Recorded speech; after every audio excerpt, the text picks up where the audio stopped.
আসসালামু আলাইকুম সুপ্রিয় দর্শক, চলে আসলাম আবহাওয়ার নতুন একটি আপডেট নিয়ে আপনাদের মাঝে। আগামীকাল পবিত্র ঈদুল আজহাকে ঘিরে আমাদের মনে অনেক প্রশ্ন রয়েছে যে বাংলাদেশের আবহাওয়া কেমন থাকবে এবং কোন জেলাগুলোতে ভারী বর্ষণ হতে পারে এবং কোথায় কালবৈশাখী ঝড় হতে পারে, আমরা আজকে এই ভিডিওর মাধ্যমে আপনাদেরকে জানিয়ে দেব। তার আগে আমরা অতি সংক্ষেপে আগামীকালের আবহাওয়াটা কেমন যেতে পারে সেটা দেখে নেই।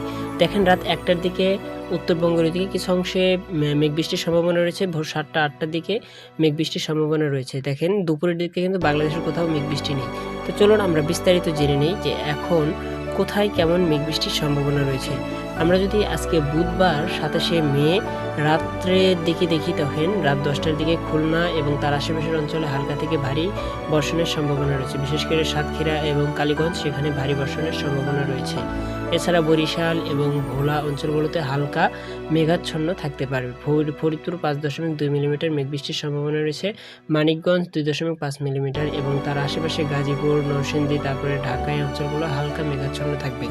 আমরা যদি বৃহস্পতিবার রাত 2টার দিকে দেখি, দেখেন আমাদের উত্তরবঙ্গে বিশেষ করে গোপালপুর এবং রায়গঞ্জ, বগুড়া, জামালপুর, ময়মনসিংহ এই অঞ্চলগুলোতে হালকা থেকে মাঝারি মেঘ বৃষ্টিপাতের সম্ভাবনা রয়েছে। ঠিক আছে, বিশেষ করে জামালপুর, এখানে কিন্তু ভারী বর্ষণ হতে পারে 10.5 মিলিমিটার এবং সরিষাবাড়ি 6.6 মিলিমিটার এবং ইসলামপুর 11.2 মিলিমিটার মেঘ বৃষ্টিপাতের সম্ভাবনা রয়েছে রাত 2টার দিকে।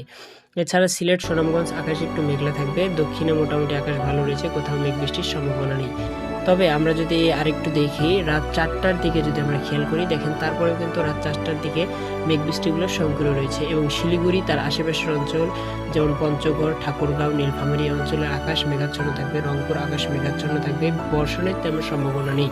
বালুরহাট, নওগাঁ হালকা বৃষ্টির সম্ভাবনা রয়েছে। রায়গঞ্জ হালকা বৃষ্টি হতে পারে।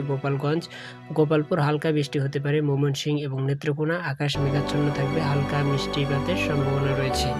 আমরা যদি ভোর 5টার দিকে খেয়াল করি, তখন দেখতেছেন কিশোরগঞ্জ এবং ভালুকা, তারপরে গোপালপুর কিন্তু ভারী বর্ষণের সম্ভাবনা রয়েছে এবং রায়গঞ্জে 10.6 মিলিমিটার এবং টাঙ্গাইল 7.9 মিলিমিটার এবং মানিকগঞ্জ 0.7 মিলিমিটার মেঘ বৃষ্টিপাতের সম্ভাবনা রয়েছে।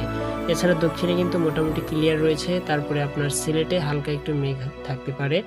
এদিকে আবার দেখি রাজশাহীর পাশে আপনার মালদা এবং বালুরহাট এই অঞ্চলগুলোতে হালকা মেঘ বৃষ্টির সম্ভাবনা রয়েছে। আমরা যদি সকাল 7টার দিকে খেয়াল করি, তখন দেখতে পাচ্ছেন যে বগুড়া, ময়মনসিংহ, টাঙ্গাইল এই অঞ্চলগুলোতে হালকা থেকে ভারী বর্ষণের সম্ভাবনা রয়েছে। ব্রাহ্মণবাড়িয়া, ঢাকা আকাশ মেঘাচ্ছন্ন থাকবে। আমরা যদি সকাল 8টার দিকে খেয়াল করি, দেখেন ব্রাহ্মণবাড়িয়া, ঢাকা, চাঁদপুর, কুমিল্লা এগুলোতে হালকা থেকে মাঝারি মেঘ বৃষ্টিপাতের সম্ভাবনা রয়েছে।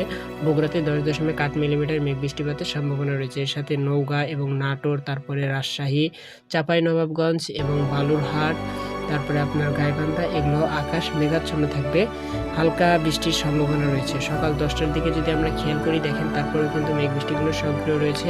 ব্রাহ্মণবাড়িয়া 5.4 মিলিমিটার, ঢাকাতে 3.2 মিলিমিটার, কুমিল্লায় 0.5 মিলিমিটার, চাঁদপুর 1 মিলিমিটার মেঘ বৃষ্টিপাতের সম্ভাবনা রয়েছে। তবে সিলেট কিন্তু আলহামদুলিল্লাহ ভালো রয়েছে, কোথাও মেঘ বৃষ্টির সম্ভাবনা নেই। তো আমরা যদি 11টার দিকে দেখি, তখন দেখেন বগুড়া এগুলো, ময়মনসিংহ সবটা ভালো রয়েছে। তবে ব্রাহ্মণবাড়িয়া, কুমিল্লা, চাঁদপুর অঞ্চলগুলোতে হালকা মেঘ রয়েছে এবং চট্টগ্রাম বা কক্সবাজার অঞ্চলগুলো মোটামুটি ভালো রয়েছে। আমরা যদি দুপুর 12টার দিকে খেয়াল করি, তখনও কিন্তু দেখেন বাংলার আকাশ মোটামুটি সবটাই ভালো রয়েছে।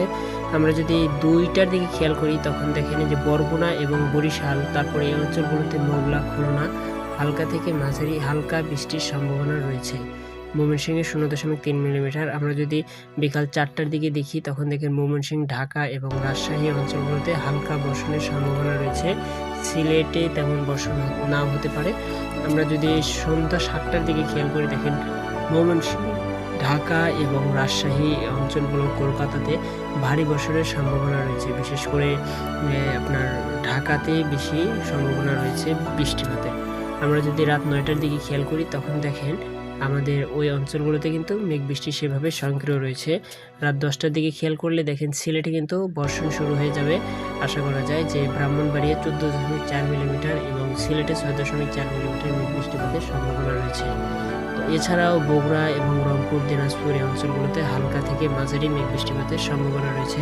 ঝিনাইদহ, খুলনাতে হালকা বর্ষণের সম্ভাবনা রয়েছে। তো দর্শক, এই ছিল ঈদের দিনের আবহাওয়ার সর্বশেষ আপডেট। আপনি চ্যানেলে নতুন হয়ে থাকলে অবশ্যই আমাদের চ্যানেলটি সাবস্ক্রাইব করে আমাদের সঙ্গেই থাকবেন।